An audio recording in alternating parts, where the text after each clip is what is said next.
Hello दोस्तों, देखियो यहाँ देखावे जा रहल छी इंडिया के मशहूर गेटवे ऑफ इंडिया। तो गेटवे ऑफ इंडिया देखो कते आदमी के भीड़ छै से देखियो। मुंबई में स्थित छै, देखियो ई गेटवे ऑफ इंडिया कते भयंकर छै। देखियो आई हमर बगल में ताज होटल नवका पुरना दुनू नवका छै 7 मंजिल, पुरना छै 22 मंजिल। एकर हम फुल ब्लॉग अपन चैनल पर डाल देने छी, जे सब नहीं देखने हैं जाकर जरूर देखब, बहुत निक लागत। लॉन्ग वीडियो छै, बहुत डिटेल वीडियो बनेने छियै, बहुत निक लागत। वो वीडियो देखो में तो जाकर एक बार जरूर देखब।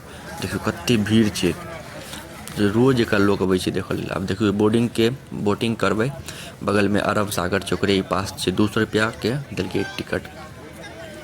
तब चलू अहाँ सबके देखाबै छी बोटिंग करबै से। तब देखियो नाव आबि गेल छै, अब एहिमे बैसऽ के बारी छै। लाइन लागल छै, एते भीड़ छै देखियो।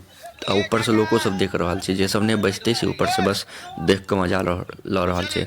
हम सब अब जेबे नाव में बैसबे आ देख बीच समंदर में जेबे। अरब सागर कहै छै, गेटवे ऑफ इंडिया के बगल में छै, मतलब अरब सागर के अथी पर छै, किनारा में छै गेटवे ऑफ इंडिया।